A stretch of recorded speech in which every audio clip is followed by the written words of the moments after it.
எல்லாருக்கும் வணக்கம். இந்த நாளை ரொம்ப இனிமையாக ஹாப்பியாக ஹெல்த்தியாக ஜாலியாக ஸ்டார்ட் பண்ணுங்கள்.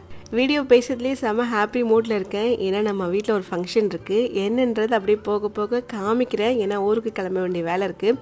எப்படியும் டைட்டில் பார்த்தே நிறைய பேர் கண்டுபிடிச்சிருப்பீங்க. இருந்தாலும் கண்டுபிடிக்காமல் சில பேர் இருப்பாங்களே, அவங்களுக்குலாம் ஒரு சஸ்பென்ஸாக இருக்கட்டுமே, அதனால தான் போக போக சொல்கிறேன்னு சொன்னேன். விலாக் ஷூட் பண்ணதே மதியத்துக்கு மேலே தான். இன்றைக்கி எப்பயுமே காலையில் எழுந்துச்சு அந்த ஒரு பிளிஸ்ஃபுல்லான மார்னிங்கை காமிச்சு அப்படி தான் நம்ம விலாக் இருந்திருக்கோம். இன்றைக்கி தான் ஆஃப்டர்நூன் ஷூட் பண்ணியிருக்கேன். இதுக்கப்புறம் தான் பேக் பண்ணணும், ஊருக்கு கிளம்பணும். போகிற வழியிலே லஞ்சு சாப்பிட்டே கிளம்பலான்ற மாதிரி தான் பிளான் பண்ணியிருந்தேன். நேற்று காலையில் வச்சு கிரேவியே கொஞ்சம் எக்ஸ்ட்ரா தான் இருந்தது. சரி, அதை எதுக்கு வேஸ்ட் பண்ணணும், ரைஸ் மட்டும் வச்சுட்டா நம்ம மதியமாக லஞ்சுக்கு சாப்பிட்றலான்னு சொல்லிட்டு கூட கொஞ்சம் ரசம் மட்டும் ரெடி பண்ணேன். ஒரு நாளோ 10 நாளோ ஊருக்கு போகிறது பெரிய விஷயம் கிடையாது. ஆனால் அந்த சிங்கில் பாத்திரத்தை விட்டுட்டு போகிறது மட்டும் எனக்கு ஒரு மாதிரி, போகிறப்ப ஒன்றும் தெரியாது, ஜாலியாக போயிடுவோம். ஆனால் அன்னைக்கு பார்த்தா தான் தெரியும், ரொம்ப மோசமாக இருக்கும். அதனால இந்த டைம் என்ன பண்ணிட்டேன், எதெல்லாம் யூஸ் பண்ணுறனோ அப்படி லைட்டாக கழுவியாச்சும் வச்சுட்டேன். கூட எடுத்து அதை க்ளீன் பண்ணிக்கலாம். பட் சிங்கில் அது இருக்கக்கூடாது. மெயினாக இந்த வீட்டில் கருப்பாம்பூச்சி வர்றதுக்கு காரணம் அது ஒரு பெரிய ரீசன். எந்த அளவுக்கு நம்ம நைட்டு இந்த சிங்கை ஃபுல்லாக க்ளீன் பண்ணி அதை சுத்தமாக வச்சுக்கிறோமோ அந்த கருப்பாம்பூச்சி தொல்லை ரொம்ப இருக்காது. பட் இருக்கும் தான், இல்லாமலாம் இருக்காது. ஏன்னா டைனோசர் காலத்துக்கு முன்னாடி இருந்தே இருக்க ஒரு ஜீவன் அது. இப்போ மட்டும் எப்படி அழிஞ்சு போகும்? பட் அந்த ஃபுட்டெல்லாம் நம்ம சிங்கில் போட்டு வச்சுருப்போம். அதாவது பாத்திரம்லாம் கழுவாமல் இருக்கும். நிறைய இந்த வேஸ்ட்லாம் எடுத்து அங்கே ஓரமாக வச்சுருப்போம். அதனால மேபி அந்த கருப்பாம்பூச்சிலாம் வரதுக்கு சான்ஸ் இருக்குது. ஆனால் நீங்கள் இதுக்கப்புறம் ஃபாலோ பண்ணும்போது நைட்டு சுத்தமாக க்ளீன் பண்ணிவிட்டு அதுக்கப்புறம் போங்களேன். அடுத்த நாள் பார்த்தீங்கன்னா கிச்சனும் க்ளீனாக இருக்கும். நமக்கும் ஒரு மாதிரி பீஸ்ஃபுல்லாக இருக்கும் கிச்சனை பார்க்கும்போது. அண்ட் அதே சமயம் கருப்பாம்பூச்சியும் கொஞ்சம் கொஞ்சமாக குறையும். இது நான் எப்பயும் ஃபாலோ பண்ணுற விஷயம். அதுக்காக டெய்லியுமே நீங்கள் க்ளீன் பண்ணுவேன்னு கேட்டிங்கன்னா, என்னைக்காச்சும் ஒரு நாள் சம்டைம்ஸ் ஒரு லேசினஸில் நம்மளே விட்டுருவோம்ல, அதெல்லாம் ரொம்ப ரேரான டைம் தான். But most of the time clean பண்ணிட்டிங்கன்னா அது நமக்கும் நல்லது, வீட்டில் இருக்கவங்க எல்லாருக்குமே நல்லது. ஸோ இந்த டைம் ஃபங்க்ஷனுக்கு இந்த கேரளா ஸ்டைல் சாரீ ஒன்று இருக்குல்ல, இது லாஸ்ட் டைம் ஊருக்கு ஃபங்க்ஷனில், அதாவது இந்த லக்ஷதீபம் அப்போ கட்டியிருந்தேன் போன வருஷம். அது கூட ரீசெண்டாக எனக்கு அந்த ஷார்ட்ஸ் எனக்கே ரெக்கமெண்ட் ஆச்சு. அப்போ தான் நான் பார்த்தோம், நம்ம இது தான் கட்டிட்டு போயிருக்கோம் போல் லாஸ்ட் டைம் அந்த கோவிலுக்குன்னு. அப்போ கட்டினது. அதுக்கப்புறம் இப்போ தான் எடுக்கிறேன். நடுவில் ஒரு டைம் ஏதோ ஒரு பர்த்டே கூட கட்டிட்டு போயிருந்தேன்னு நினைக்கிறேன். சரி, அப்படியே என்னோட சாரீ எடுத்து வச்சுட்டு நைனுக்குமே ட்ரெடிஷ்னல் ஒரு அவுட்ஃபிட் இருக்கட்டும் பாவாடை சட்டை எடுத்து வச்சுட்டேன். அவளுக்கு இந்த ஜுவல்ஸ்லாம் தான் போடலான்னு எடுத்து வச்சுருக்கேன். ஒரு 2-3 ஸ்பேருக்கு வச்சுருக்கேன். அங்கே போய் எது செட் ஆகுதோ போட்டுக்கலான்னு. இந்த லிப்ஸ்டிக்ன்ற ஒன்று எனக்கு ஆரம்பத்தில், அதாவது காலேஜ்லாம் முடிச்சுட்டு வீட்டில் ஒரு 2-3 மந்த்ஸ் இருந்தேன். அப்போல்லாம் சும்மா வெளில போகும்போது கூட போடலாமான்னு ஒரு ஆசை வரும். ஆனால் போட்டு போனால் பார்க்குறவங்க ஏதாச்சும் சொல்லுவாங்களோ அப்படின்ற ஒரு பயத்தில் போடவே மாட்டேன். அதனால ஒரு ஹெசிடேஷன் தான் எனக்கு. ஆனால் இப்போ அதை பற்றிலாம் சுத்தமாக கவலையே கிடையாது. இப்போ எங்கே போனாலும் நல்லா வச்சு தேய்ச்சிட்டு போயிடுறது. அந்த டைமில் யாராச்சும் கடையில் லிப்ஸ்டிக் போட்டு பார்த்தா கூட எப்படி இவங்க தைரியமாக போட்டிருக்காங்க, நமக்கு இந்த தைரியம் இல்லையே அப்படின்ற மாதிரிலாம் ஃபீல் பண்ணியிருக்கேன். அண்ட் அதே சமயம் ஆசைப்பட்டு 1-2 வாங்கி வச்சுருந்துருக்கேன். ஆனால் எதையுமே யூஸ் பண்ணது கிடையாது. ஆனால் இப்போது ஒரு 2-3 வருஷமாக இருக்கும்னு நினைக்கிறேன். ஆமாம், 3 வருஷத்துக்கிட்டே இருக்கும். எதை பற்றியுமே யோசிக்கிறதுக்கு இல்லை. எனக்கு இந்த நியூட் ஷேடு ரொம்ப பிடிக்குமா, அதனால் எனக்கு பிடிக்கிற ஷேட்லலாம் அட்லீஸ்ட் ஒரு 4-5 நான் வாங்கி வச்சுருக்கேன். யாராச்சும் எதாவது சொல்லுவாங்களோ அப்படின்ற பயம் கூட இப்போலாம் சுத்தமாக கிடையாது. ஒருவேளை அப்போ மேரேஜ் ஆகலை, சின்ன பொண்ணு, அதனால அந்த பயம் இருக்கலாம். இப்போலாம் அதை பற்றி ஃபீல் பண்ணுறதே கிடையாது. ஏன்னா எதுவுமே முன்னாடி இந்த மாதிரி இல்லைல்ல. அப்போல்லாம் எல்லாரும் வேறு மாதிரி இருந்தாங்க. இப்போ எல்லாருமே டோட்டலாக மாறிட்டாங்க. டெய்லி வீடியோ ஷூட் பண்ணோம், நைட் எடிட் பண்ணி வாய்ஸ் ஓவர் கொடுக்கணும், கரெக்டான தூக்கம் கிடையாது, ஒரு ஸ்ட்ரெஸ்ஸாக தான் இருக்கும். இதுலேயே சம்டைம்ஸ் பிம்பிள்ஸ்லாம் வந்துடும். பட் நான் காலேஜ் படிக்கும்போது ட்ரெஸ் பண்ணுற ஒரு விஷயம் ஹிமாலயோட நீம் ஃபேஸ் வாஷ். இதில் 100% நேச்சுரலி டிரைவ்ட் நீம் இருக்குது. அண்ட் கிளினிக்கலி ப்ரூவன் எதுக்குன்னா பிம்பிள்ஸை கண்டிப்பாக ரெடியூஸ் பண்ணணும். And also powerful anti bacterial action. And அதோட முக்கியமாக Himalaya purifying neem face wash 99.9% of pimple causing பாக்டீரியாவை அழிச்சிடும்ன்ற மாதிரி சொல்றாங்க. இதுல soap free and paraben free. நம்ம இம்பியூரிட்டிஸ் எல்லாமே கிளென்ஸ் பண்ணி பிம்பிள்ஸ்மே கிளியர் பண்றதுக்கு ரொம்பவே ஹெல்ப் பண்ணும். ஃபர்ஸ்ட் ஃபேஸ் நல்லா வெட் பண்ணிட்டு கொஞ்சமா ஃபேஸ் வாஷ் எடுத்து ஃபேஸ்ல ஃபுல்லா நல்லா அப்ளை பண்ணிட்டு ஜென்டலா மசாஜ் பண்ணுங்க சர்க்குலர் மோஷன்ல. அதுக்கப்புறம் ஃபேஸ் நல்லா வாஷ் பண்ணிடலாம். இந்த மாதிரி டெய்லி ட்வைஸ் பண்ணா போதும். ஃபர்ஸ்ட் வாஷ்லேயே உங்களுக்கு நல்லா ஒர்க் பண்ண ஆரம்பிச்சிடும். ஸோ பிம்பிள் ஃப்ரீ ஹெல்த்தி ஸ்கின்க்கு Himalaya purifying neem face wash try பண்ணி பாருங்க. அமேசான், ஃபிளிப்கார்ட், நைக்கா அண்ட் ஹிமாலயா வெப்சைட்லயுமே அவைலபிளா இருக்கு. ஈவினிங்குள்ள கிளம்பலான்னு பார்த்தேன். ஆனால் அப்படி இப்படி எடுத்து வச்சு கிளம்புறதுக்குள்ள டைம் 5 ஆயிடுச்சு. இங்கேயே எப்படியும் நல்ல டிராஃபிக் இருக்கும், மாட்ட போகிறேன்னு நினைக்கிறேன். ஒரு 10க்குள்ளே ரீச் ஆகிட்டா பரவாயில்ல, அந்த நம்பிக்கையில் தான் கிளம்புறோம். அப்படி இப்படின்னு டிராஃபிக்லாம் தாண்டி கரெக்டாக ஒரு 11:30 ஆயிடுச்சு வீட்டுக்கு ரீச் ஆகிறதுக்கு. ஸோ இன்னைக்கு நம்ம வீட்டில் என்ன ஃபங்க்ஷன்னா, ரம்யாவோட 5th மந்த் பேபி ஷவர். அந்த 5 மந்தில் ஒன்று பண்ணுவாங்க இல்லையா வீட்டில் கன்சீவாக இருக்கும்போது, அந்த ஃபங்க்ஷன் தான். அதுக்கான வேலைகள் தான் காலையிலே நடந்துட்டு இருந்துச்சு. நைட்டு ரீச் ஆனதுக்கே 11:30 கிட்ட ஆயிடுச்சுன்னு சொன்னேன். வந்து நல்லா தூங்கியிருந்தா காலைல கொஞ்சம் சீக்கிரமாக எழுந்திரிச்சு எல்லா வேலையும் பண்ணியிருக்கலாம், கொஞ்சம் டயர்ட் இல்லாமல் இருக்கும் அப்படின்னு நினச்சிட்டு தான் சரின்னு சாப்பிட்டு உடனே போய் படுத்தாச்சு. ஆனால் நைட்டு வந்து என்ன ஆச்சுன்னா, பயங்கரமாக நம்மளை வச்சு செஞ்சிருச்சு. அதாவது எதிர்பார்க்காத விதமாக கரண்ட் ஆஃப் ஆச்சு. சரி ஓகே, கரண்ட்டு தானே ஆஃப். அதுவும் இந்த சம்மரில் கரண்ட்டெல்லாம் எப்படி தூங்க முடியும்? ஏசில்னா கூட பரவாயில்ல, அட்லீஸ்ட் ஃபேன் ஓடினா கூட தூங்கிடலாம். கரெக்டாக ஒரு 1:30 மணிக்கிட்ட கரண்ட் ஆஃப் ஆச்சு. சரி கரண்ட்டு தானே அப்படின்னு சொல்லிட்டு விட்டாச்சு. கொஞ்சம் நேரம் ஆஃப் ஆகிட்டு வந்துடும் அப்படின்னு சொல்லிட்டு அப்படியே போச்சு. டைம் பார்த்தா 3 மணி ஆயிடுச்சு. 2 மணி நேரத்துக்கு மேலே ஆயிடுச்சு. என்னடா இன்னும் வரலையேன்னு எந்திரிச்சு போய் வெளில பார்த்தா தெரியுது கடைசியில் கரண்ட்லாம் ஆஃப் ஆகலை, ஃபியூஸ் போயிடுச்சுன்னு. அப்போ யார் வீட்டுமே நிற்க காணோம், இங்கே மட்டும் தான் நின்று இருக்கு. நாங்கள் அதையே கவனிக்காமல் இந்த மாதிரி பண்ணியாச்சு. சரி ஓகே, ஃபியூஸை வந்துட்டு மாற்றிட்டு பார்க்கலாம் அப்படின்னு சொல்லிட்டு போயிட்டு பார்த்தா அந்த ஒயரே வந்துட்டு அப்படியே ஃபுல்லாக ஒரு மாதிரி எரிஞ்ச மாதிரி இருந்துச்சு. சரி ஓகே, இப்போதைக்கு இது சரி பண்ணவே முடியாது நம்மளால். ஏன்னா அதான் மெயின் போர்டு, அங்கே வந்து நம்மளால் ஆஃப் பண்ண முடியாது. மெயின் கரண்ட்டே அங்கே தான் வருது. அப்படியே விட்டாச்சு. ஆனால் எப்படி தான் எல்லோரும் தூங்குனாங்கன்னே தெரில, எனக்கு சுத்தமாக தூக்கமே வரல. நான் அப்படியே வந்து 4 மணிக்கு வெளில உட்காந்தவ தான், வெளியிலே தான் இருந்தேன் 6 மணி ஆகிற வரைக்கும். வீட்டில் வந்துட்டு இதுக்கு முன்னாடி ரிலேட்டிவ்ஸோட குட்டீஸ்லாம் வந்திருந்தாங்க வீட்டுக்கு. அதாவது 1 வீக்காக இங்கே தான் இருக்குங்க போல் லீவுக்கு. ஆனால் நைனிக்கு வந்துட்டு ஒரே ஜாலி ஆயிடுச்சு. அவங்க கூட அப்படியே எப்படியோ செட் அடிச்சுட்டு அவங்க கூட படுத்து தூங்கிட்டா. ஆனால் நானும் சரியாக தூங்கலை, ரம்யாவும் தூங்கலை. வீட்டில் பெரியவங்க யாரும் பெருசாக தூங்கவே இல்லை. ஆனால் அவளுக்குமே ரொம்ப டல்லாக தான் இருந்தது. காலைல எந்திரிச்சிலேருந்து ஒரு மாதிரி டயர்டாக தான் இருந்துச்சு. நல்லா தூங்கியிருந்தால் கொஞ்சம் பிரிஸ்காக இருந்த மாதிரி இருந்திருக்கும். எனக்கு வந்துட்டு இந்த 5th மந்த்து பண்ணது ஞாபகம் இல்லை. நான் கன்சீவாக இருக்கும்போது இருக்குது, ஓரளவுக்கு இருக்குது, என்னென்ன பண்ணாங்க அப்படின்றது தெரியும். ஆனால் ஃபுல்லாக ஞாபகம் இல்லை. அப்போ எடுத்த ஃபோட்டோஸ்லாம் இருக்கா என்னன்னு தெரியல, லேப்டாப்பில் பார்த்தா தெரியும். ஆனால் அம்மாக்கிட்ட இருக்கும் மேபி என்ன சாரீ கட்டியிருந்தேன், என்ன பண்ணியிருந்தேன்னு எதுவுமே தெரியல. நானே மேக்கப் ஆர்டிஸ்ட் தான் அப்போது, எனக்கு நானே பண்ணிக்கிட்டேன். ஆனால் ரம்யாவுக்கு வந்துட்டு வீட்லேயே நாங்கள் ஃபுல்லாக பண்ணிட்டோம். அதாவது ஒரு பார்லரில் போனால் கூட தோற்றுருவோம், அந்தளவுக்கு பர்ஃபெக்டாக நாங்களே மேக்கப் பண்ணியாச்சு வீட்லேயே. எனக்கெலாம் வந்துட்டு மேக்கப் நாலேஜ் 0, எனக்கு ஒன்றுமே தெரியாது. அதாவது என்ன கன்சீலர்னால் என்ன, ப்ரைமர்னால் என்ன ஃபவுண்டேஷன் போடணும், நம்ம ஸ்கின் டோனுக்கு ஏற்ற மாதிரி, இது எல்லாமே இப்போ தான் ரீசெண்ட் டைமில் நான் கொஞ்சம் கொஞ்சமாக தெரிஞ்சிட்ருக்கேன். அதுலேயும் ஒரு வீடியோவில் கூட சொல்லியிருப்பேன், நான் வந்துட்டு மதுரைக்கு இந்த அவார்டுக்கு போனோம்ல, அப்போ தான் வந்துட்டு என்னோடய சிஸ்டரை கூட்டிகிட்டு போயிட்டு ஃபீனிக்ஸ் மாலில் வந்துட்டு ஒரு சில ப்ராடக்ட்ஸ்லாம் வாங்கினேன். எதெல்லாம் எப்படி போடணும் அப்படின்றது எனக்கு அவங்க தான் சொல்லி கொடுத்தாங்க. ஃபஸ்ட்டு கன்சிலர் எங்கே அப்ளை பண்ணோம், ஃபவுண்டேஷன் எப்படி பண்ணோம், இந்த காம்பேக்ட் பவுடரை எப்படி யூஸ் பண்ணுறோன்றது எனக்கு எல்லாமே அவங்க தான் சொல்லி கொடுத்தாங்க. அது லாஸ்ட் டைம் திருப்பூர் போனப்போ கூட சொல்லியிருந்தேன்ல, என்னோடய சிஸ்டர் வீட்டுக்கு தான் போயிருக்கேன்னு. அவங்க அங்கே தான் இருக்காங்க. அவங்க சூப்பராக மேக்கப் பண்ணுவாங்க, மேக்கப் ஆர்டிஸ்ட் தான் அவங்க. நிறைய ப்ரைடல் மேக்கப்லாம் கூட சூப்பராக பண்ணியிருப்பாங்க. ஸோ எது யாருக்கு தெரியுமோ அவங்கவுங்க கிட்ட கேட்டால் தான் நம்மளும் தெரிஞ்சிக்க முடியும். நான் வந்து 0, எனக்கு அவங்க தான் சொல்லிக் கொடுத்தாங்க சொல்ல போனால். அதுக்கப்புறம் இப்போ ஒரு சில வீடியோஸ்லாம் பார்த்து நானே தெரிஞ்சிட்ருக்கேன். ஓகே, இதெல்லாம் இப்படி பண்ணணும், இன்னும் வேறு என்னெல்லாம் எப்படி அப்ளை பண்ணுறதுன்றதெல்லாம் இப்போ தான் கொஞ்சம் கொஞ்சமாக தெரிஞ்சிட்ருக்கேன். இதெல்லாம் நமக்கு பேசிக்காகவே ஒரு விமென்ஸ்க்கு வந்து தெரிய வேண்டிய விஷயங்கள் தானே. மேக்கப்னால் எல்லாருக்கும் இன்ட்ரெஸ்ட் தான். அப்போ நமக்கு பெருசாக தோணல, பட் இப்போ வந்துட்டு அது பண்ணணும் ஒரு ஆசை இருக்குது, அதனால தெரிஞ்சிக்க வேண்டியது தான். நாங்கள் வரதுக்கு முன்னாடி இந்த சின்னதாக ஒரு பேக்ரவுண்ட் மட்டும் வச்சுக்கலான்னு சொல்லிட்டு இதெல்லாமே சந்தியா தான் ரெடி பண்ணியிருந்தான். அதே மாதிரி இந்த 5th பேபி ஷவர் அப்படின்ற மாதிரி பலூன்லாம் வாங்கிட்டு வந்து அதையுமே ஊதி வச்சாச்சு. ஸோ அப்படி இப்படி எப்படியோ வீட்டிலே பண்ணிடலாம் அப்படின்ற மாதிரி தான் ஒரு பிளான். ஏன்னா மோஸ்ட்டாக அதை வீட்டில் தானே பண்ணுவோம். ரொம்ப க்ளோஸான ரிலேட்டிவ்ஸ் மட்டும் இன்வைட் பண்ணிவிட்டு இதை முடிச்சிக்கலாம் அப்படின்ற மாதிரி தான் நினச்சோம். ஆனால் வந்துட்டு அப்படி இப்படின்னு கணக்கு பண்ணி பார்த்ததில் அதுவே 60 மெம்பர்ஸ் வந்தாச்சு. ஏன்னா கண்டிப்பாக என்னையை கூப்பிட்டா இவங்க ஏன் கூப்பிடல, என்னையே நீங்கள் கூப்பிடலன்னு கண்டிப்பாக கோச்சிப்பாங்க. அதனால் யாரையுமே விடவும் முடியல நம்மளால். ஸோ அப்படி இப்படி ரொம்ப க்ளோஸான இருக்கவங்களே பார்த்தா 60 மெம்பர்ஸ்க்கு மேலே வந்துருச்சு. பட் கூப்பிடாமல் நம்மளால் இருக்க முடியாதுல்ல, அதுதான் வந்து ரிலேட்டிவ்ஸ்னால். அப்படியே ஒரு வழி எல்லாருமே இன்வைட் பண்ணிவிட்டு குட்டி குட்டியாக நம்மளால் தெரிஞ்ச வரைக்கும் டெக்கரேஷன்லாம் பண்ணிவிட்டு என்னென்னலாம் செய்யணுமோ அதெல்லாமே ரெடி பண்ணியாச்சு. முக்கியமாக அந்த அன்றைக்கி வந்துட்டு பேங்கிள்ஸ் போட்டு விடுவாங்க கையில். அண்ட் அதே சமயம் இந்த வெரைட்டி ரைஸ் வந்து ஃபஸ்ட் டைம் பண்ணுவாங்க.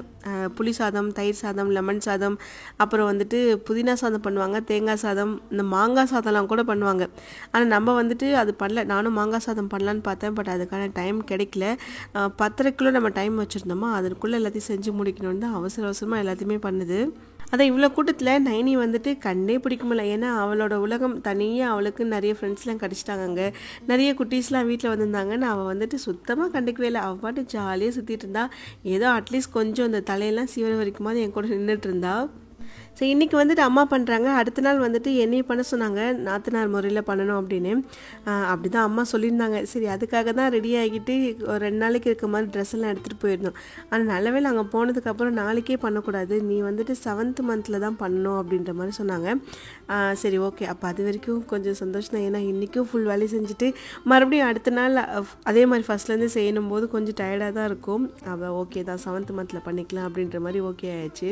5th மந்தில் வந்துட்டு தான் பேபிக்கு வந்துட்டு இந்த காதெலாம் நல்லா கேட்கும், அதுக்காக தான் பேங்கிள்ஸ் போடுவாங்க அப்படின்ற மாதிரி சொன்னாங்க. அந்த சவுண்ட் வந்து கேட்கணுன்றதுக்காக தான்.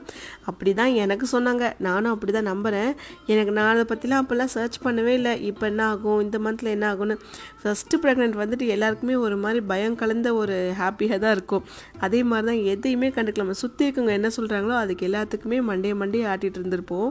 பட் ஒரு குழந்தைய பெற்று வளர்த்ததுக்கு அப்புறம் இப்போ செகண்ட் ப்ரெக்னன்சிலாம் வந்துச்சுன்னா நம்ம வந்துட்டு யார்கிட்டையும் சஜஷன் கேட்க போகிறது கிடையாது. ஏன்னா நம்மளே நிறைய கற்றுருப்போம், என்னெல்லாம் வந்திருக்கும், எப்படிலாம் இருக்கணும் அப்படின்றத நம்ம கற்றுப்போம்.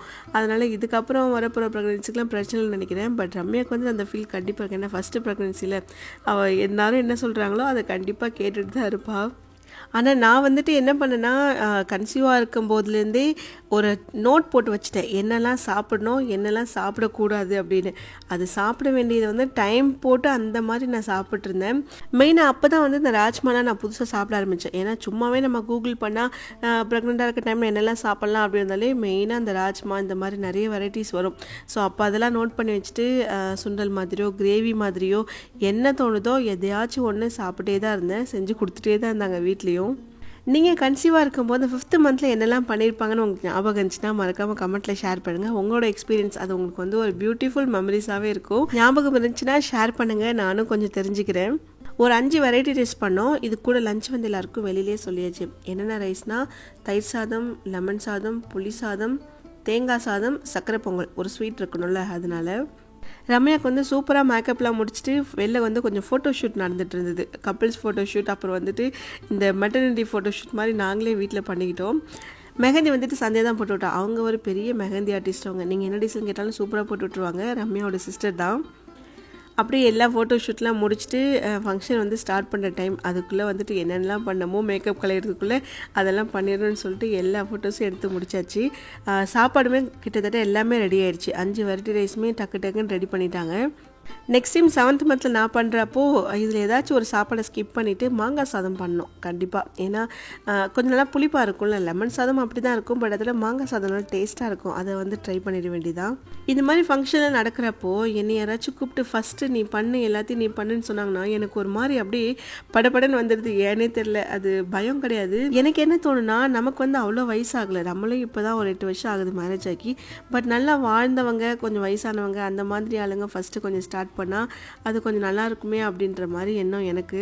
ஆனால் என்னைய வந்துட்டு எல்லாரும் பண்ண சொல்லும் போது தான் எனக்கு ரொம்ப பயமாயிடுச்சு. நாங்கள் வந்து எஸ்கேப் ஆகிட்ட முதல்ல அங்கே இல்லவே இல்லை. ரம்யாவோட என்கேஜ்மெண்ட் சாரீ வந்து நீ கட்ட சொல்லிட்டாங்க. 7th மந்த் பண்ணுறப்போ அது வேறாச்சும் சாரீ இருக்குன்னு நினைக்கிறேன். எப்படியும் இந்த வளகாப்பு அப்போ என்ன பண்ணுவாங்கன்னா கண்டிப்பாக நம்ம வெட்டிங் சாரீ தான் கட்ட சொல்லுவாங்க. புது சாரீலாம் அப்போ கொடுக்கவே மாட்டாங்க. ஏன்னா நான் கூட கேட்டேன், புதுசாலாம் ட்ரெஸ் எடுத்து தர மாட்டீங்களான்னு கேட்டதுக்கு இல்லை வெட்டிங் சாரீ தான் கட்டணும் அப்படின்னு சொல்லிட்டு நான் அன்றைக்கி தான் கட்ட வச்சாங்க.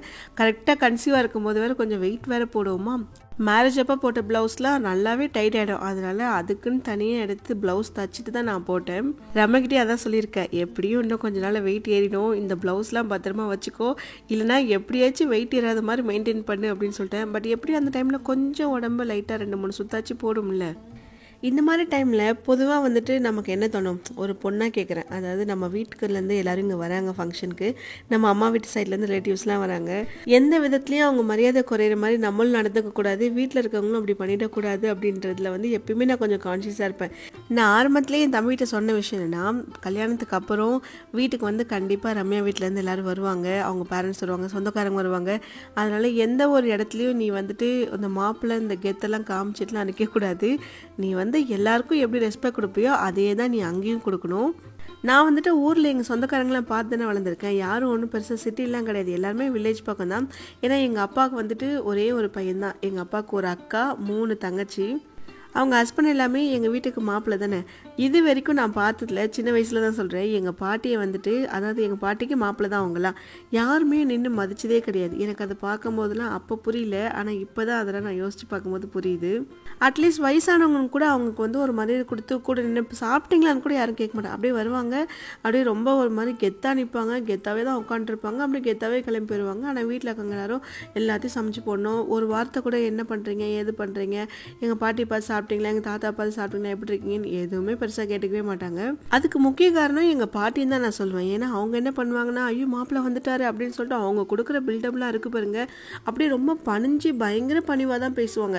ஏன் அவரும் நம்ம வீட்டுக்கு ஒரு ஆள் மாதிரி தான், ஏன் வந்தாருன்னா அவர் மாதிரி கேஷுவலாக இருக்குமே அப்போ இருக்குன்னு தெரியல. ஏன்னா நம்ம வந்துட்டு இப்போ கொஞ்சம் கொஞ்சமாக நம்ம தான் எல்லாத்தையும் சொல்லிட்டு வரோம். பட் அப்போ இருக்கணும் நம்ம வந்து குறை சொல்ல முடியாதுல்ல. ஏன்னா அவங்க ஏஜ் வேறு, அதாவது சாரி அவங்க ஜென்ரேஷனில் அவங்க பார்த்தது வேறு, அவங்க தெரிஞ்சுக்கிட்டதுலாம் வேறு. பட் இப்போ நம்ம அப்படி கொஞ்சம் டோட்டலாக வேறு மாதிரி மாறிட்டுருக்கோம். இப்போ இருக்க மாதிரி ஒரு அண்டர்ஸ்டாண்டிங் அப்போ வந்துட்டு கிடையாது. எதுவாக இருந்தாலும் ஒரு பயம், ஏன்னா பொண்ணு வந்து கல்யாணம் பண்ணி கொடுத்துருக்கோம் அப்படின்ற மாதிரி ரொம்ப பயப்படுவாங்க பேரண்ட்ஸ் எல்லாருமே. அதாவது அப்போ இருந்த ஜென்ரேஷனில் சொல்கிறேன். எங்கள் அப்பாவுமே ரொம்ப பயந்தார் தான் என்னை கல்யாணம் பண்ணி கொடுக்கும்போது. நம்ம வந்துட்டு அப்போ கொஞ்சம் வீக்னஸ் தான். ஏன்னா எங்கள் அப்பா தான் எனக்கு பெரிய வீக்னஸ் நினைக்கிறேன். ஏன்னா எதுவாக இருந்தாலும் எனக்கு அப்பா இருக்காருன்னு நினச்சிட்டு இருந்தேன். பட் அவர் இல்லாத போது தான் நான் வந்து கொஞ்சம் ஸ்ட்ராங்கான மாதிரி இருக்குது. பொதுவாக சொல்கிறேன், அப்பா இல்லாமல் வளரும்போது தான் வந்துட்டு யாராக இருந்தாலுமே ரொம்ப ஸ்ட்ராங்காக வளருவாங்க. அதுக்காக அப்பா இருக்கக்கூடாதுன்னு நான் சொல்ல வரல. அப்பாலாம் கூட இருக்கிறது ஒரு பெரிய வரம், கிஃப்ட்டு, அவ்வளோதான். நம்ம வந்து அந்த கொடுப்பினை எல்லாருக்குமெல்லாம் கிடைக்குமான்னு எனக்கு தெரியல. அதுலேயும் 40-45 வயசு வரைக்கும்லாம் உங்களுக்கு அப்பா இருக்காருன்னா நீங்கள்லாம் ரொம்ப ரொம்ப கொடுத்து வச்சவங்க. அதாவது நாங்கள் சொல்ல வந்ததுக்கு காரணம் வந்துட்டு என்னென்னா, இந்த மாப்பிள்ளை கெத்து தான் சொல்ல வந்தேன். அதாவது எங்கள் வீட்டுக்கு வந்துட்டு எங்கள் மாமாங்கள்லாம் அப்படி இருந்தாங்க. இப்போ வந்துட்டு அவங்க யாருமே எங்கள் கூட கிடையாது சொல்லப்போனால். ஏன்னா அவங்கவுங்க தேவையாக அவங்கவுங்க ரெடி பண்ணிக்கிட்டாங்க, அவங்களோட வேலையெல்லாம் முடிஞ்சிருச்சு. அதனால் அவங்கவுங்க அப்படி அப்படியே அவங்க ஃபேமிலியை பார்த்துட்டு கிளம்பிட்டாங்க. அதுவுமே இப்போ எங்கள் அப்பா இருந்தானே கண்டிப்பாக வந்திருப்பாங்க. ஏன்னா எங்கள் அப்பா வந்துட்டு அவங்க எல்லாருக்கும் அவ்வளோ ஹெல்ப் பண்ணியிருக்காரு, நிறைய வாங்கி கொடுத்துருக்காரு. சொல்லப்போனால் ஒவ்வொருத்தங்களுமே செட்டில் பண்ணி விட்டுருக்காரு. இப்போயுமே இருந்தாருன்னா அதை தான் பண்ணியிருப்பார் இவர். அவங்களாம் நான் குறையா சொல்லலை. ஏன்னா அவங்களுக்கு ஒரு தேவை இருக்கும் போது எங்கள் அப்பா கிட்ட வந்தாங்களே, எங்கள் அப்பா இருந்தார் அவங்களுக்கு. ஆனால் இப்போ எங்களுக்கு ஒரு தேவைன்றப்போ ஒரு சப்போர்ட்டாக கூட இல்லைல்ல, அது மட்டும்தான். அதாவது ரொம்ப சிம்பிள். நம்மளும் தான் புதுசாக ஒரு வீட்டை கல்யாணம் பண்ணிட்டு போகிறோம். அங்கே போயிட்டு நம்ம என்ன பண்ணுறோம், சீக்கிரம் எல்லாம் கூட மிங்கிள் ஆகிறோம், எல்லா விஷயத்தையும் நம்ம பேசுகிறோம், கிச்சனில் போய் நம்ம பொறுப்பெடுத்து எல்லா வேலையும் பார்த்துக்கிறோம். அண்ட் யாருக்கு என்ன பிடிக்கும் யாருக்கு என்ன பிடிக்காதுன்றதெல்லாம் தெரிஞ்சுட்டு சமைக்க ஆரம்பிச்சிடும். இது வந்துட்டு நம்ம பண்ணுறது. ஆனால் இதுவே நம்ம வீட்டுக்கு வர நம்மளோட ஹஸ்பண்ட் என்ன பண்ணுவார், அப்படியே டோட்டலாக ஆப்போசிட்டாக தான் இருப்பார். சீக்கிரம் நம்ம ஃபேமிலியோட மிங்கிள் ஆக மாட்டாங்க, எல்லாருக்கூடயும் உட்காந்து பேச மாட்டாங்க, தனியாகவே இருப்பாங்க. அவங்களுக்கு கிடைக்கிறதுலாம் ஸ்பெஷலாக கிடைக்கும். இந்த மாதிரி ஒவ்வொரு விஷயமே மாப்பிள்ளைன்னு பார்த்து பண்ணும்போது தான் அவங்களுக்கு வந்துட்டு ஏதோ நம்ம கொஞ்சம் பெரிய ஆள் தான் போல அப்படின்ற மாதிரி ஒரு கெத்து ஃபார்மாகி அதையே மெயின்டைன் பண்ணிகிட்டு இருக்காங்க. ஆனால் இந்த மாதிரி விஷயத்தில் தான் நான் என் தம்பிட்ட சொல்லுவேன், அந்த மாதிரி நீ பண்ணவே கூடாது. நீ எல்லாரும் மாதிரி ஒரு பையன், அவ்வளோதான். அந்த மாதிரி தான் நீ இருக்கணும். எவ்வளோ வயசானாலும் எனக்கு தம்பி தானே, ஆனாலும் எனக்கு இது சொல்கிறதுக்கான உரிமை அவனுக்கு இருக்குது. ஸோ அது எல்லாத்தையும் நான் ஆரம்பத்தில் அவங்ககிட்ட சொல்லிட்டேன். இந்த வீரப்பு கெத்து இதெல்லாம் காமிச்சிட்டு என்ன பண்ண போகிறோம் ஃபேமிலிக்குள்ளே சொல்லுங்க பார்ப்போம், என்ன பெருசாக சாதிக்க போகிறோம், ஒன்றுமே கிடையாது. நாளைக்கு நமக்கு ஏதாச்சும் ஒன்றுனா டக்குன்னு வர்றதே வந்து சொந்தக்காரங்க தான். அதனால் நம்ம அவங்கள வந்துட்டு அவ்வளோ சீக்கிரத்தில் பகச்சிக்கவும் கூடாது, அவங்கக்கிட்ட நம்ம வீரப்பும் காமிக்கக்கூடாது. அப்படியே எல்லாருமே ஒவ்வொருத்தவங்களும் நிலங்க வைக்க ஆரம்பித்தாங்க. நானும் நிலங்க வச்சேன். ஆனால் எனக்கு மட்டும் கொஞ்சம் எக்ஸ்ட்ரா டாஸ்க்லாம் கொடுத்துட்டாங்க. பட் இருந்தாலும் பரவாயில்ல, அதெல்லாம் ஒரு விதத்தில் பெருமையாக தான் இருந்துச்சு. வெளியிலே நமக்கு பார்க்கிங்கில் எவ்வளோ பெரிய இடம் இருந்துச்சு. சரி இங்கேயே வந்துட்டு சாப்பிட போட்டுடலாம் அப்படின்னு சொல்லிட்டு இங்கேயே சாப்பாடு எல்லாத்துக்கும் அரேஞ்ச் பண்ணியாச்சு. அண்ட் உள்ளேயுமே வந்து கொஞ்சம் இலை போட்டாச்சு. பட் இங்கே வந்து டேபிள் போட்டோம். உள்ளே வந்துட்டு போடுறதுக்கான பிளேஸ் கட்டலை, நிறைய பேர் இருந்தாங்க. அதனால் கீழே வந்துட்டு உட்கார வச்சாச்சு. எவ்வளோ வகையாக செஞ்சாலும் நமக்கு வந்து இந்த ஃபங்க்ஷன் டைமில் பசியும் எடுக்க மாட்டேங்குது, சாப்பிடவும் பிடிக்க மாட்டேங்குது. அதாவது எல்லாத்துலேயும் கொஞ்சம் கொஞ்சம் டேஸ்ட்டுக்குன்னு சாப்பிட்டு வந்தாச்சு, அவ்வளோதான். மற்றபடி அடுத்த நாள்லாம் ஓகே தான். ஏன்னா ரிலாக்ஸ்டாக உட்காந்து சாப்பிடும்போது எது வந்தாலும் கொஞ்சம் ரசித்து சாப்பிட்ற மாதிரி இருக்குது. கரெக்டாக ஒரு 11 கிட்டே நம்ம ஆரம்பிச்சது, அப்படியே 12:30 கிட்டே வந்துருச்சுன்னு நினைக்கிறேன். டைம் எப்படி இருக்கும், அப்படியே கொஞ்சம் கொஞ்சமாக எல்லாருமே சாப்பிட அழைச்சிட்டு வந்தாச்சு. நான் ஸ்டார்டிங்லேயே சொன்ன ரம்யா, நீ இந்த அளவுக்கு மேக்கப் பண்ணுறல, இப்போ பாரு உன்னை கடைசியில் எந்த நிலைமையில் கொண்டு வந்து விடுறாங்கன்னு. ஏன்னா நானே பயந்துட்டேன் என்னோடய ஃபங்க்ஷன் அப்போது, என்னோட நம்ம இப்படி வந்தோம் இப்படி இருக்குமே அப்படின்னு. பட் அது குறைலாம் கிடையாது, அது ஒரு ஜாலி. ஏன்னா நம்ம ஆல்ரெடி மண்டையில் வந்து நிறைய பூ வச்சு விட்டுருப்பாங்க, அதுக்கும் மேலே பூ அடுக்கிக்கிட்டே போகும்போது தான் இந்த ரொம்ப பழைய காலத்து, அதாவது நம்ம கொள்ளுப்பாட்டி ஃபோட்டோஸ்லாம் பார்த்திங்கன்னா தெரியும். கொள்ளுப்பாட்டி ஃபோட்டோலாம் பார்த்துருப்போம்னான்னு தெரியாது. பட் எங்களோட அம்மாவோட அம்மா ஃபோட்டோலாம் பார்க்கும்போது அந்த ஃபங்க்ஷன் ஃபோட்டோலாம் பார்த்துருக்கேன் நான். அதாவது மண்டைக்கு மேலே ஒரு 2-3 வானவில் விட்டுருப்பாங்க. அப்போ இருந்த மேக்கப் ட்ரெடிஷன் வேறு, இப்போ வந்துட்டு டோட்டலாக வேறு. ஆனால் இப்பயும் வந்துட்டு வைக்கும்போது அப்படி தான் பண்ண முடியுது, வேறு வழி இல்லை. வந்தவங்களில் முக்கால்வாசி பேர் என்கிட்ட கேட்ட வார்த்தை, அடுத்த குழந்தை எப்போன்னு. அது தெரிஞ்சால் நம்ம சொல்ல மாட்டோமா, இப்போதைக்கு ஐடியா இல்லை, பிளான் இல்லை. இது ஒரே பதில் தான் என்கிட்ட. ஒரு பயம் தான், வேறு ஒன்றுமே கிடையாது. திரும்ப வந்துட்டு ஒரு 2-3 வருஷம் அதிலே ஓடிடும். எப்படியும் கன்சீவ் ஆகிட்டு 10 மாதம் அதில், அப்புறம் குழந்த பிறந்ததுக்கப்புறம் ஃபீட் பண்ணணும் ஒரு 2 வருஷம். அப்படியே பார்த்தா திரும்பி பார்க்கறதுக்குள்ளே 3 வருஷம் எப்படி போச்சுன்னே தெரியல. பட் அப்படி ஒரு பக்கம் பார்த்தாலும் நமக்கு ஒரு பக்கம் ஏஜ் ஆகிட்டே போகுதேன்ற ஒரு மாதிரி யோசனையாக தான் இருக்குது. ஆனால் இப்போதைக்கு எதுவும் அந்த ஐடியா இல்லை, பார்ப்போம். நிறைய பேர் கமெண்ட்ஸ்லையுமே அதை பற்றி கேட்டிருந்தீங்க. இதுதான் இப்போதைக்கு என்னோடய பதில், வேறு எதுவுமே இல்லைப்பா சொல்கிறதுக்கும். அப்படியே ஒவ்வொன்றா நலங்களாக முடித்து ஃபைனலாக எல்லாமே சூப்பராக முடிஞ்சிருச்சு. இதில் வந்து இன்னொரு பியூட்டி என்னென்னா, காலையில் வந்துட்டு கொஞ்சம் கடலைப்பருப்பு ஊற வச்சுருந்தோம். சரி வடை கொஞ்சம் போட்டுக்கலாம், ஏன்னா நம்ம வெளியில் வந்து ஆர்டர் பண்ணியிருக்கோம்ல சாப்பாடு, அது கூடவே வந்துட்டு வடை வந்துடும். பட் இருந்தாலும் கொஞ்சம் பத்தாமல் இருக்குமோ, ஏன்னா நிறைய குட்டீஸ்லாம் இருக்காங்க. நம்ம 60 பேருக்கு சொல்லியிருக்கோன்னா அந்த 60 வடை தான் கொடுப்பாங்க. பட் கூட எக்ஸ்ட்ரா வந்தவங்களுக்குலாம் இருக்காதுல்ல, அதனால நம்ம செஞ்சுப்போன்னு சொல்லிட்டு தான் ஊற வச்சுது. ஆனால் சாப்பாடெல்லாம் செஞ்சு முடிச்சாச்சு, எல்லா ரைஸும் பண்ணிட்டாங்க. பட் என்ன வடையை வந்துட்டு போடவே மறந்துட்டாங்க. ஏன்னா பாதி பேர் சாப்பிடும் போதே வடை கொஞ்சம் காலியான ஸ்டேஜ் ஆகிடுச்சு. சரி இதுக்கு மேலே சும்மா இருக்க முடியாதுன்னு சொல்லிட்டு கரெக்டாக நலங்கெல்லாம் வச்சு முடிச்சுட்டு எல்லாமே கடைசியாக முடிஞ்சிடும். உடனே போய் இறங்கு, வடைன்னா அவ்வளோ கஷ்டமான வேலையா? ஒன்றுமே கிடையாது. அப்படியே எடுத்து மிக்சியில் போட்டு அரைச்சி வெங்காயம்லாம் கொஞ்சம் கட் பண்ணி போட்டு பூண்டெல்லாம் போட்டு ஃபாஸ்ட்டாக போட்டாச்சு. பட் அவசரத்தில் வந்து உப்பு கொஞ்சம் கம்மியாக இருந்த மாதிரி இருந்தது. பட் இருந்தாலும் சாப்பாடு கூட வச்சு சாப்பிடும்போது பெருசாக தெரியல, அண்ட் சூடாக சாப்பிடும்போது சுத்தமாக தெரியல. அப்புறம் அப்படியே கொஞ்சம் கொஞ்சமாக அந்த வெரைட்டி ரைஸ்லாம் வேறு நிறைய தான் இருந்தது. எல்லாத்தையுமே ஒரு டப்பாவில் போட்டு பேக் பண்ணி சொந்தக்காரங்களுக்குலாம் அப்படியே கொடுத்து அனுப்பிச்சாச்சு. எப்போ என்ன ஃபங்க்ஷன் நடந்தாலும் நம்ம வீட்டில் ஒரு திங்ஸ் கூட அடுத்தது இருக்கவே இருக்காது. அதாவது எல்லாத்தையுமே பேக் பண்ணி எல்லாருக்கும் கொடுத்து அனுப்பிச்சிருவோம் முதல்ல. ஏன்னா நம்மளை தேடி நமக்காக நம்ம வீட்டில் ஒரு ஃபங்க்ஷன் உடனே அங்கேருந்து ஓடி வராங்களே, அவங்கள வந்து ஃபஸ்ட்டு ரெஸ்பெக்ட் பண்ணணும், அது யாராக இருந்தாலும் சரி. இவங்க வந்து எங்கள் அம்மாவோட தாய் மாமா ஒய்ஃபு, அதாவது எங்கள் அம்மா வந்து அக்கான்னு தான் கூப்பிடுவாங்க அவங்கள. பட் அவங்க வந்துட்டு ரொம்ப ஏஜ் ஆனவங்க, மேரேஜ் ஆகி பெரிய எக்ஸ்பீரியன்ஸோடு இருக்கவங்க. அதனால் எல்லாத்துலேயுமே முன்னாடி நீங்கள் தான் நிற்கணும்னு இழுத்து விட்டாச்சு உள்ள. கொஞ்சம் டைம் போக போக எங்களுக்கு எல்லாருக்குமே அப்படியே ஆட்டோமேட்டிக்காக எனர்ஜி ஃபுல்லாக டவுன் ஆகிடுச்சு. நைட்டு தூங்கியிருந்தா பரவாயில்ல, நாங்கள் யாருமே நைட்டு தூங்கவே வேறு இல்லையா, அதனால் அப்படியே கொஞ்சம் டல் அடிச்சுட்டே தான் இருந்தது. சரி முடிஞ்சதும் ஒரே போய் மேலே படுத்து தூங்கிடணும் அப்படின்ற மாதிரி தான் எல்லாருமே மைண்டில் நினச்சிட்டு இருந்தோம். இதுக்கு நடுவில் தான் வந்துட்டு இந்த வடை செய்கிறது, அப்புறம் வெளியில் போய் 2-3 ரீல்ஸ் பண்ணது, டான்ஸ் எல்லாம் வேறு ஆடி 2-3 எடுத்து வச்சுருக்கோம். பார்க்குற மாதிரி இல்லை தான், பட் இருந்தாலும் அதை வச்சுருக்கோம், என்னைக்காச்சும் ஒரு நாள் போடுவோம். எனக்கு மேரேஜ் ஆனப்போ அந்த ஃபோட்டோகிராஃபர் வந்துட்டு ஒரு பேக்கேஜ் மாதிரி சொல்லியிருந்தது. அதாவது இந்த pre wedding photoshoot, post wedding photoshoot இதெல்லாம். பட் முன்னாடி எல்லாத்தையுமே எடுத்தாச்சு, வெட்டிங் ஃபோட்டோஸ் எல்லாமே எடுத்தாச்சு. பட் இந்த போஸ்ட் வெட்டிங் சொன்னது வந்துட்டு எப்படி ஆயிடுச்சுன்னா, மெட்டர்னிட்டி ஃபோட்டோஷூட் மாதிரி ஆயிடுச்சு. ஏன்னா அந்தளவுக்கு கொஞ்சம் டிலே ஆகிடுச்சு. அது வந்து 4th இல்லை 5th மந்த் இருக்கும்னு நினைக்கிறேன். அந்த மந்தில் வந்துட்டு அவங்களும் வெயிட் பண்ணி பார்த்து அட்லீஸ்ட் இப்பயாச்சும் எடுத்துருங்க சார் அப்படின்னு சொல்லி தான் ஒரேடியாக போயிட்டு அப்போ எடுத்தாச்சு. அப்போ நமக்கு பெருசாக எக்ஸ்பீரியன்ஸ் இல்லைல்ல இந்த ஃபோட்டோஸ்க்கு போஸ்ட் கொடுக்கலாம், அது முக்கியமாக இந்த மெட்டர்னிட்டி டைமில். அதில் இப்போல்லாம் வந்துட்டு சும்மா யூடியூப் போட்டாலே போதும், என்னென்ன போஸ்ட்லாம் செமையாக வந்துடுது. அதனால் நான் என்ன பண்ணேன், எனக்கு அப்போது அந்த ஃபோட்டோகிராஃபர் தான் 2-3 போஸ்ட் தான் சொல்லி கொடுத்தாரு. அதை வந்து ரம்யாக்கிட்டேயும் தம்பிக்கிட்டேயும் சொல்லி இந்த மாதிரிலாம் நில்லுங்க, அப்படி பண்ணுங்கள் எப்படி பண்ணுங்கன்னு சொல்லிட்டு ஒரு 10 ஃபோட்டோஸ்க்கு மேலே எடுத்து வச்சுருப்போம். அப்படி ஃபங்க்ஷன்லாம் முடிச்சுட்டு நெக்ஸ்ட் டே தான் கிளம்பலான்னு பார்த்தோம். அப்புறம் பார்த்தா சரி ஈவினிங் வரைக்கும் டைம் இருக்குல்ல, அதாவது ஆஃப்டர்நூனே ஃபங்க்ஷன் முடிஞ்சிருச்சு, என்ன பண்ண போகிறோம், ஈவினிங் வீட்டுக்காச்சு போகிறோம், 9க்கு வேறு டான்ஸ் கிளாஸும் வேறு இருக்குது. சரி முடிச்சுட்டு நெக்ஸ்ட் வீக் வரோம், கிளாஸ்லாம் முடிஞ்சதுக்கப்புறம் ஒரு 1 வீக் வந்துட்டு போகலாம் அப்படின்ற மாதிரி பிளான் பண்ணிவிட்டு அன்றைக்கி நைட்டே வந்து ரிட்டர்ன் வந்துட்டோம். அப்படி எல்லா வேலையும் முடிச்சுட்டு கடைசி தான் நாங்கள் சாப்பிட்டோம். எல்லோரும் சாப்பிட்டு அப்படியே கொஞ்சம் கொஞ்சமாக கிளம்பிட்டே இருந்தாங்க. அண்ட் கூட்டம் குறைய ஒரு மாதிரி நமக்கே போர் அடிக்கிற மாதிரி தான் இருந்துச்சு, எல்லாருமே கிளம்புறாங்களே அப்படின்னு. கொஞ்சம் நேரத்துக்கு முன்னாடி வரைக்கும் நல்லா கலகலன்னு இருந்துச்சு வீட்டில். அப்படியே கொஞ்சம் கொஞ்சமாக குறைய ரொம்ப சைலண்டான மாதிரி ஆயிடுச்சு. நல்லபடியாக ஃபங்க்ஷன் முடிஞ்சு அண்ட் வந்தவங்களையும் சிறப்பாக கவனிச்சாச்சு. அண்ட் நம்மளும் இந்த விலாக் இன்னைக்கு முடிக்க போகிறோம். இதோட அடுத்த விலாகில் நிறைய இன்ட்ரெஸ்டிங்கான விஷயங்களோட மீட் பண்ணலாம். அது வரைக்கும் ஹாப்பியாக ஹெல்த்தியாக ஜாலியாக இருங்க. பாய்.